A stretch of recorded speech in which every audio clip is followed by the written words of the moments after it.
Hi there and welcome to the show. This is the College Problems Podcast. We're breaking down the more serious and lighthearted issues students everywhere are facing. And we're doing it mostly from a journalism, personal safety, and a young professor's perspective. I'm one of those professors. My name is Dan Reimold. Read my book, Journalism of Ideas, or check out my blog, College Media Matters. I'm joined today by the lovely and talented Christina Gaudio, a personal safety educator, victims advocate, and victimology professor.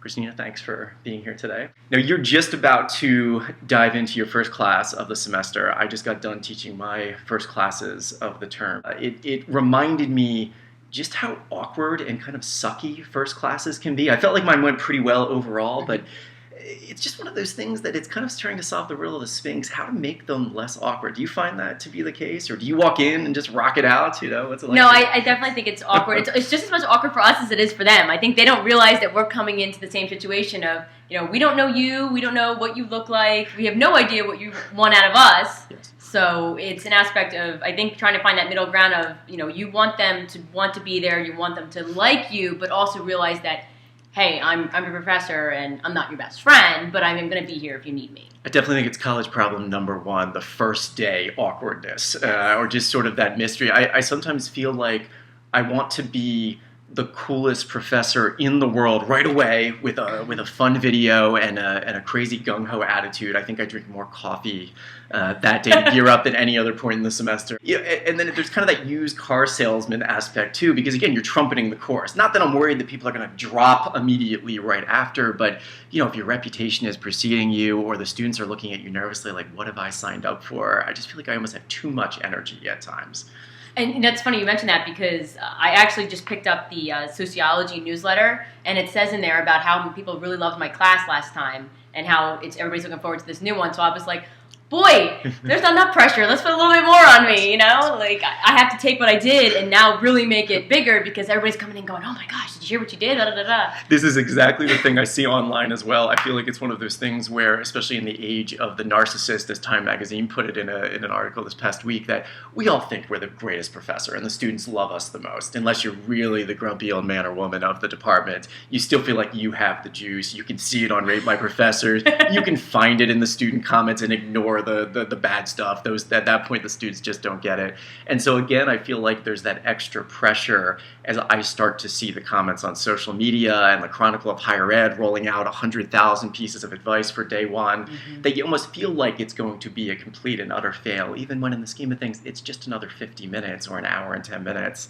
And then you move on to the next one. Today, yes, you have later today a full 3-hour course. I have a 3-hour course. And that is the other issue. It's along with the awkwardness, there is that question of how long do you go? Yes. Are you going, for example, the full 3 hours? No, I think the first class, honestly, I'm not there to terrify them. Yeah. So I don't believe that the very first time we meet, we sit down, we should be, let's get right into it, 3 hours head on. That's not how I handle it. I think it's more of an introduction to me, introduction to you, how I'm going to see we're going to mesh, especially when I do like icebreakers and different things of that aspect. Yeah. I want to see how we're going to communicate, because the last thing I want to do is just be like, all right, open your books, let's start. And I feel like one other issue I've seen, and this is maybe story idea for student journalists out there, a phrase that I'm seeing popping up more and more called syllabus creep, in which the syllabi for a lot of courses, thanks to the ever-growing coterie of institutional statements that you have to make per your department requirements or your school requirements, that the syllabi are just getting out of control. They're boring as heck, and they're filled with statements that students are seeing on every other course syllabus that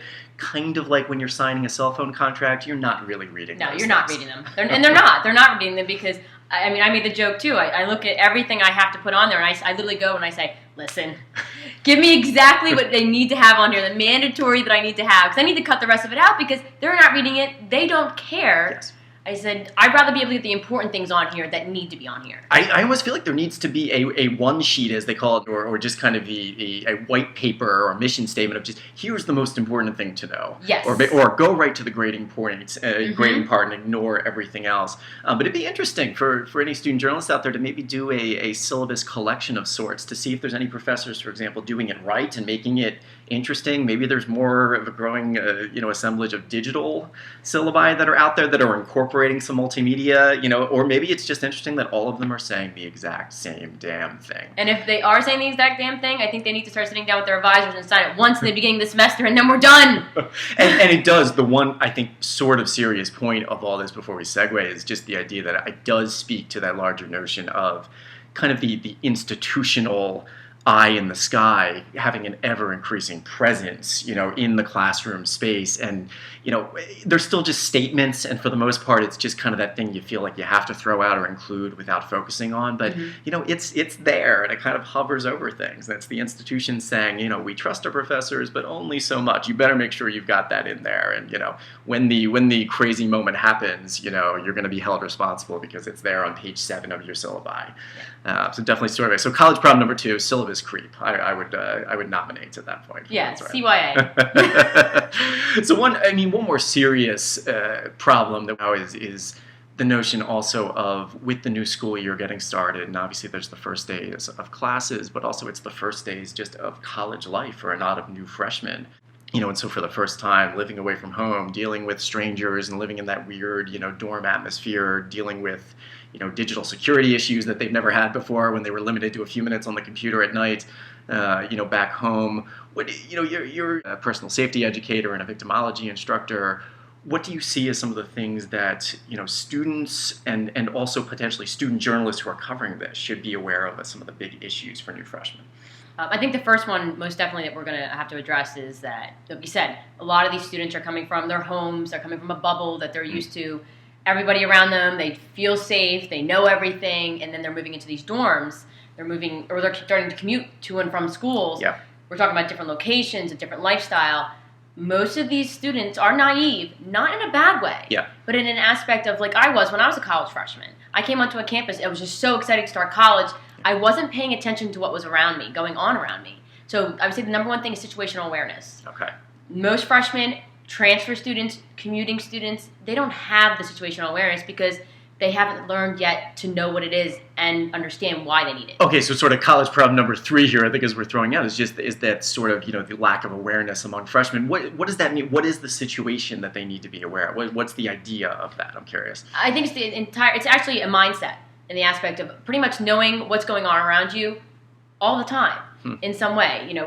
It's not a situation where you're walking down a hall, but you have no idea who's walking the other way. You don't know if there's anybody behind you. You live in a dorm now. How much do you know about your roommate? You've talked to them probably twice on the phone before you've moved in, and now you live together. They seem nice. Their social media profile is all right. Yeah, look at their Facebook. They have a lot of friends. They have 550 friends, so why can't they be cool? I like the poster they hung up on day 1. Yeah, I know, exactly. There's a lot of that. So you don't know that. You're moving into, and a lot of people are getting brand new things, computers, printers. They're bringing all these things into a dorm room with somebody they barely know. How do you keep that stuff safe? How do you know to even think about keeping it safe? Because you're so used to trusting everyone around you. Yeah, well put. What would be a tip or two beyond that you might throw out there? Anything else in the dorms or with digital security? Yeah, definitely. When you talk about dorms, keep your room locked. That's one of the biggest things. People, when you were home, how often did you pull your bedroom door and lock it? Yeah. You don't usually do that. Yeah. When you're in a dorm room, you keep your dorm room locked. If you have a key or a code, you don't be giving it out to people. Don't give it out to friends. Don't be like, oh yeah, you want to go get something in my room? Here's my code. Theft on campuses is rampant. It is what it is. So people just need to be very aware of that. We talked about, you said about digital security. Computers, password protected. Keep things locked, keep your screens locked. Don't leave everything up on your screen. It's funny how some of it sounds obvious, but you realize that I'm not sure the 17-year-old me starting at college would have necessarily considered all of this. I did. Even as digital natives, I think you get... you kind of get cloistered. It's just not the sort of thing you maybe think about at home, where the only thing you're worried about is your brother running into your room and stealing your laptop without you seeing. There's just kind of a new reality of just making sure you're being safe, either if you're heading to class for a few hours, or your roommate has a stranger over and you have to leave for the weekend, or even if you're just going to take a shower real quick and leaving your door unlocked or open down the hall. Exactly. Yeah. There comes the aspect of I'll say this, and this is what I truly believe. We would love to see sexual assault, we would love to see rape, we'd love to see domestic violence, dating violence, all that to go away. We want to teach people to do the correct things. But at the end of the day, right now, that's not happening. So we do need to be as prepared as possible. You do need to be on your toes. You do need to be watching your back. But I'm not talking about living paranoid. Right. I'm talking about an aspect of understanding everything that's going on around you and not putting yourself in harm's way. Yeah. Trusting that gut instincts that you have, following it. Because at the end of the day, that might be the one thing that can get you out of trouble. Seems like I get to link back to kind of close out the same sort of skepticism that I feel like students do have when they walk into a classroom for the first time. Take a look at the professor and sort of look around. Am I going to fit in here? Yes. What's going on here? Wait a second. Page 6 of the syllabus looks a little funky. Am I going to fit in? Kind of using that same sort of awareness. We'll be back with a new episode soon with more college problems. Thanks for tuning in.